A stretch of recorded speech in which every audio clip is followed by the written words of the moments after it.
اسلام آسمانی مذہب میں سب سے آگے ہے، اس کا تو پیغام ہی امن اور سلامتی ہے۔ اگر اس کے ماتحت رہنے والے غیر مسلم بھی ہیں تو اسلام کی تعلیم یہ ہے کہ ان کی جان و مال کا تحفظ بھی اسلام کی ذمہ داری ہے۔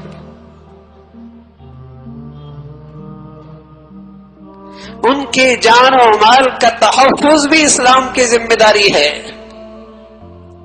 دنیا میں جب بھی اسلام کو موقع ملا ہے اس نے دنیا کو امن اور سلامتی کا پیغام اور تحفہ دیا ہے۔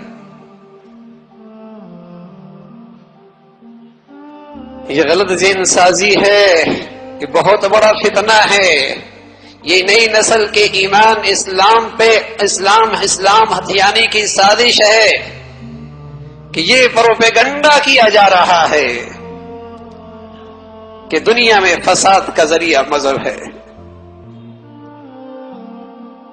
تاکہ یہ نئی نسل دین کی طرف نہ آئے، قرآن کی طرف نہ آئے، اسلام کی طرف نہ آئے، مسجد کا رخ نہ کرے، معلم کی صحبت میں نہ بیٹھے، درسگاہ میں نہ آئے، یہ چکلوں میں جائے، یہ گندگیوں میں جائے اور اس نسل کا حال تیزی سے بگڑ رہا ہے۔ تیزی کے ساتھ یہ نسل بگڑتی چلی جاتی۔ ہر آنے والے دن کے اندر ایک خوفناک کہانی سنائی جا رہی ہے کہ اسلام سے اس قدر اس نئی نسل کی بیزاری ہے کہ اللہ کی ذات کا انکار۔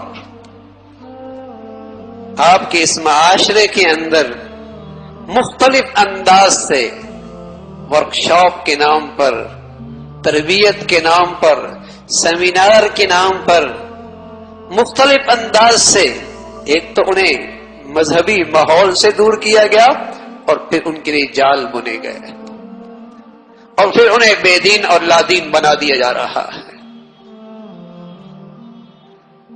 میرے عزیزو، اگر اپنے ارد گرد کے ماحول میں نظر ڈالیے تو نئی نسل اللہ کے گھر میں آنے والی کتنی ہے، لیکن قرآن نے تو اس نئی نسل کی تعلیم اور تربیت کا اتنا اہتمام کیا ہے، اس نئی نسل کی، اس لیے کہ قوموں کی بقا اس نئی نسل کی بنیاد پر ہوا کرتی ہے، نئے خون کی وجہ سے ہوا کرتی ہے۔